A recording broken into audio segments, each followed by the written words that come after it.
All right, welcome back. So, last video, which was the Etruscan Kills Again, I forgot to mention a couple things, such as release date and info. So, that was released January 7th in Italy, and it was released through Titanus, which, as far as Italy goes, is like the biggest distribution company in Italy for the time period. It was also released by Cinerama in Germany, which was Cinerama was considered to be a mini major studio in America, and that was released by their German branch. Titanus did, if I'm not mistaken, they did Bird with the Crystal Plumage and Cat of Nine Tails, and Cinerama did like House That Drips Blood and Mumsy Nanny, Sonny and Girly. And so like both of those companies were around and doing stuff with horror. So that film that we did last week, The Etruscan Kills Again, or The Dead Are Alive, was not that obscure of a movie if you're in Italy or Germany, although fairly obscure for the United States. Now this one, on the other hand, is as obscure as you can possibly get. This is called The Brides Wore Blood. It's made by some people in St. Augustine, Florida, which, by the way, is the oldest city in the United States. It was a Spanish colony before any English people even came to the United States. It's kind of near Jacksonville in northern Florida on the east coast, the Atlantic coast of Florida. So this is made by people that never did anything else as far as films go. The director, the actors, no one involved ever did anything else. They just made this, as far as I could find. And so it's like a one and done thing. There's no connections with any other films at all, none of the actors or anything, so they're all complete amateurs. So knowing that going in, I assumed that it would be pretty bad, especially since the last many films I've watched from 1972 have been pretty bad. So it doesn't even have a release poster. I'm not even sure if it had a release. There's no info on IMDb about it being released, when it was released or anything like that. So this art here is from the VHS release, which is probably at least a decade after the movie actually came out. There's no 70s release art at all that I could find. So it looks like fairly decent artwork, but this is like, when some VHS distribution company bought the rights to the film and was trying to sell it that way. So probably more money went into this artwork than the whole rest of the movie. But we don't really know that because we don't have the info. So anyway, considering my expectations were low, I liked this movie. It was quite a pleasant surprise. There's a whole lot of crazy stuff going on. Basically, the story is great. The acting is not great, but it's a bunch of amateurs, so what do you expect? And the special effects are probably, let's see, I'm recording this video and going to release it later, so I just watched The Etruscan Kills Again yesterday, and so comparing those two, the special effects are significantly better in this than they are in that somewhat of a mainstream movie release. And I also like the music better in this one than in that one, because we got a lot of like synth keyboard stuff going on. So the story is, now it doesn't all make sense, okay? But the story is that there is a cursed family down in Florida, and they are cursed with vampirism. So it's a family of vampires, and they're trying to lift or break the curse. So they work with a psychic in order to break the curse, and the psychic tells these vampires, actually it's really just one vampire now that I think of it. Actually, the vampire's uncle is the main guy. And it turns out, I don't know if it's clear at the beginning of the movie. It wasn't to me, but it's clear at the end of the movie that the vampire's uncle, let's the main guy, his name is Juan. Everyone has a Spanish name in this, by the way, which is interesting because they don't seem to be Spanish-speaking people. But the main guy is Juan, and he owns a mansion in St. Augustine, and his brother died, and we don't really know how, and so he's living with his nephew, and his nephew is a vampire, okay? And so he's trying to break the curse. And in order to do that, a psychic says he needs to get 4 women in his house, and one of them needs to become a concubine, and then a demon needs to be conjured up to break the curse while another woman is sacrificed and used as a human altar. Now, that is a little bit hard to follow, but that's what's going on. Also, to make it slightly more confusing, the movie opens up. This doesn't even... This is so unnecessary. The movie opens up with a couple who has just finished having sex, and they randomly find an opening in the wall in the room that they're in.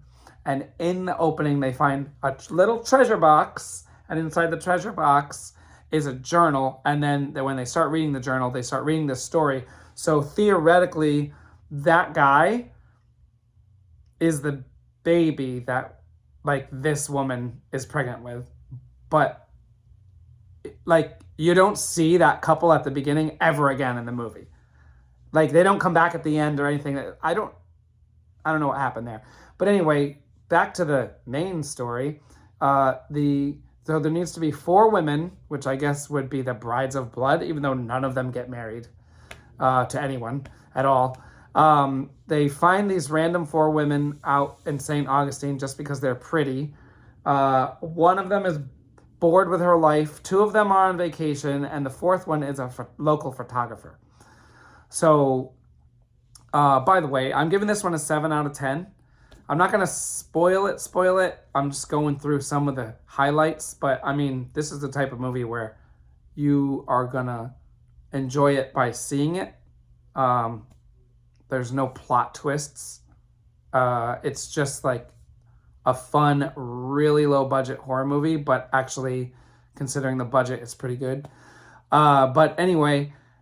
They get these 4 women in there, and then they're going to use them for various reasons. One of the women kind of has a new boyfriend, and he comes in to, like, save them. So I won't go through every single plot point, but there are multiple vampires. Someone gets bit in the neck, and then after they get bit, they have blood, like, spurt out of their neck. So that's, like, impressive considering the time period and considering how cheap of a movie it was. There's also a demon.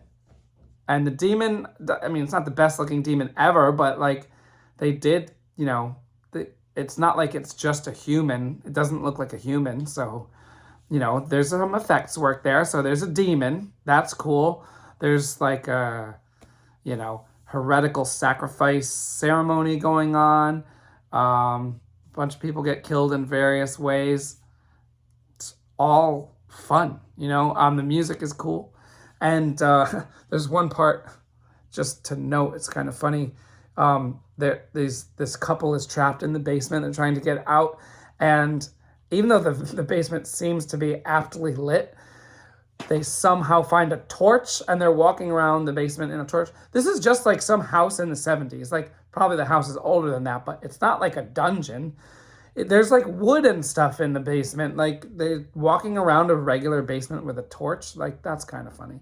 Even though the acting isn't great, most of it's fine. The only person who really is not a good actor is the psychic woman. She's kind of horrible. And then the main guy, Juan, he isn't that great either. But, like, the 4 women are good. And then the woman's boyfriend is good. They're fine. Also, there's a character named Pero, which is basically Spanish for dog. And Pero is like the mute assistant of the vampire family. He basically just gives out invitations to a dinner party and, like, hobbles around. Like, he has poor posture. I think you're supposed to I think he's supposed to kind of be like a silent hunchback servant, except he doesn't really have a hunch on his back. He just has a hobble, like a limp.